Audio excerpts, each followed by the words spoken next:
standing with me and the rest of Nigerians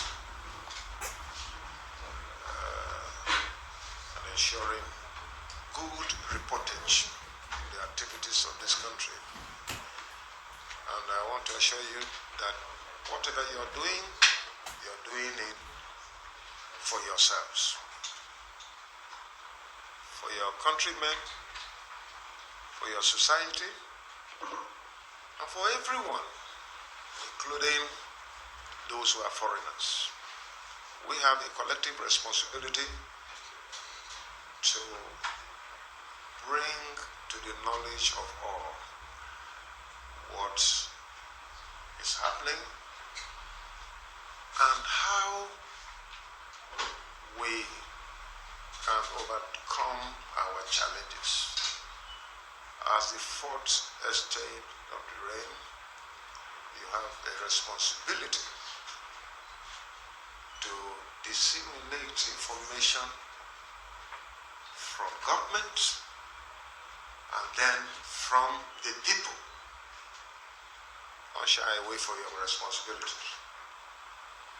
For some of us who have chosen to be on the side of the truth, on the side of justice, equity, and fairness, most media houses are running away from us. They have refused to decode what we say about what is happening.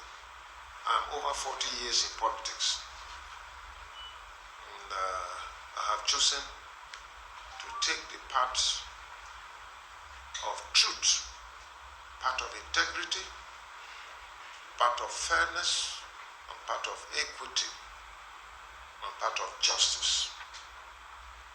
Because I believe that that is the only thing that can take us out of the mess that we are in Nigeria.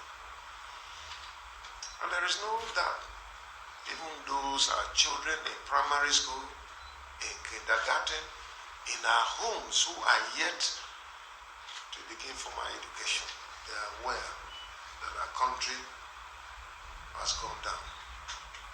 And I quote the emir of Kano, or rather, deposed emir of Kano, who said, in the last 6 years, Nigeria has been taken back to 40 years where we started. And that is the truth.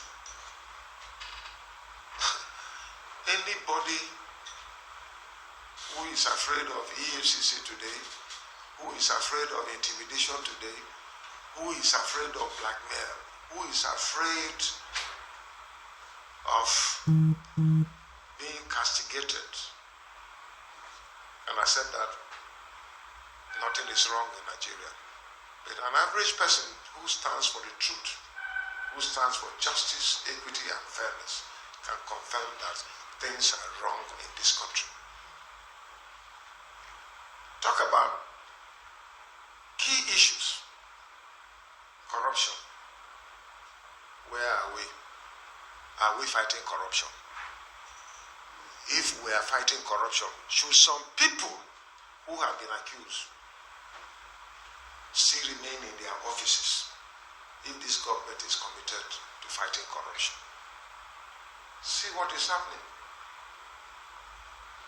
If you talk about the economy, globally, it is the private sector that drives the economy. Today in Nigeria, where is the position of the private sector? If you talk about security, where are we? We don't even know. The federal government have lost control. Nigerians are suffering. Nigerians have become IDPs. Only few of us who are privileged to have security can be said to be secure, but every other Nigerian is suffering, is under siege. Talk about what? Talk about education. Go to a higher institution. Talk about agriculture that is supposed to be a support to the oil economy of this country. Where are we? We're just paying lip services. I know that Mr. President intended well when he came in 2015, but some cabal have taken over this country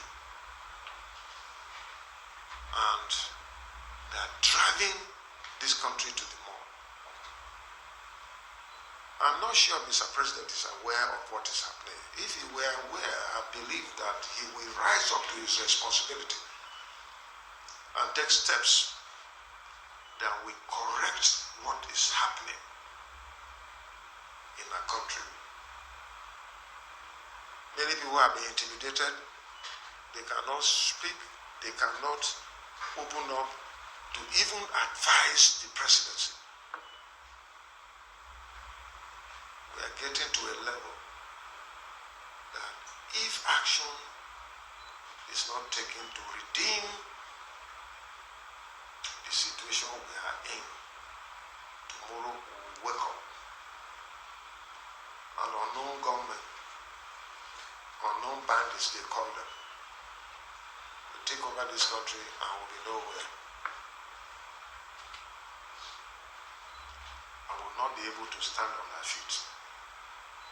So for me, I'm concerned as a Nigerian, as a patriotic person who wants things to work, who believes in Nigeria as, you can see, the symbol of unity on the colors that I wear and I carry everywhere, around the world. Wherever I go in this world, I wear these colors. To show that I believe in Nigeria, first of all, I believe in my home state.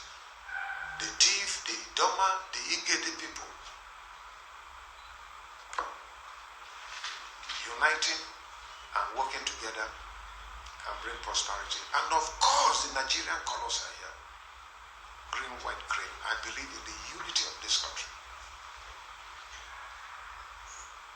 And so mine is to encourage all of you. Don't take the part of sycophants or mediocres or people who are out to feed their pockets. They take the part of patriotism, take the part of upholding our country, Nigeria. Today there is no justice, no fairness, no equity. I keep repeating. You talk about in the southeast, where is Nnamdi Kanu has been detained because according to those prosecuting, we were told that he breached the laws of this country. In the southwest, Sunday Igboho, he was apprehended. He ran away, but he was caught up in Benin Republic, and the federal government is interested. Why? We are told that he also breached the provisions of the laws of this land. Then, how the Fulani herdsmen and militia, who have been given a new name of bandits, and everybody knows that they are Fulani men. 3 weeks ago, some of my subjects in Benue said, our children were kidnapped, 3 girls and 1 boy. And then 2 Hausamen, 6 of them who boarded Benue Links vehicle to go to Zamfara, they were kidnapped. And their parents were asked to bring 30 million. And in the course of negotiation, these bandits took pictures, photo clips of their bandits and these our children and posted on the social media. and say that if you don't give us this money, we're going to kill them. And they were not even marks. They displayed themselves. And until today, no security may have gone after them. And then you tell me you're arresting iPod leader. You're arresting Igbo. So where is the justice, fairness, and equity? How many people, over 1,700 people, have been killed in Benue, and they have continued to kill? I've just chosen not to be talking about this lamentation or this. That is why I went out and decided that we form community volunteer guards who will complement the security agencies. Security agencies in Benue State, more than 100 of them, DSS, police, army, and civil defense. More than 100 of them have been killed in Benue State in the course of them trying to keep peace and restore peace in our country. So this is a challenge. So you can see that the federal government is helpless. We all need to join hands together to help this federal government. They have failed. They have not performed. And unless we all rise up, whether you're a journalist, whether you're a politician, whether you're a civil servant, whether you're a security man, whether you're a farmer, whoever you are, this government have demonstrated that they have no capacity at all. Because the primary responsibility of any responsible government is to provide security for lives and property. And when government fails in its primary responsibility, it means there is a problem. But this country do not belong to me as governor, or to the president, or to National Assembly, or to state houses of assembly. It belongs to all of us. Those of us who are here today as leaders, we are here on temporary basis. We may not be there tomorrow. But we have a responsibility to preserve our country, Nigeria.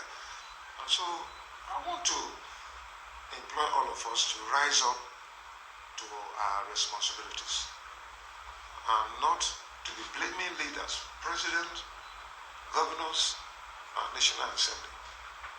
You, in your own little way, what have you done to contribute, to add value, to help salvage the situation? But I tell you, where we are today, we have failed. And I want to employ Nigerians. Continue to pray as I do for the president, for governors, for National Assembly, for all of us traditional rulers who are in authority today. Collectively, we have failed as leaders of this country. This is not the Nigeria that our forefathers worked hard, sacrificed their lives to bring forth. So let us join hands. Now let me end my opening remarks by saying that the Bible says we shall know the truth and the truth will set you free. Let us walk in the truth. Let us stop deceiving ourselves. Let us say the truth at all times. Whether we are going to die or we are going to live or we are going to enjoy it or not. I want to remind Nigerians that one day, wherever you are, whatever you have, whoever you are, one day you will die. And that will be the end. But what will be important will be posterity will remain you.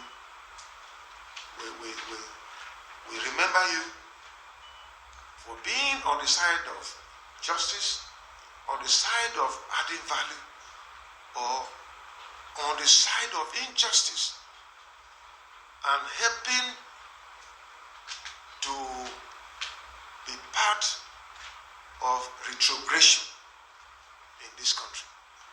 But if you contribute positively by staying on the side of justice, posterity will ever remember you.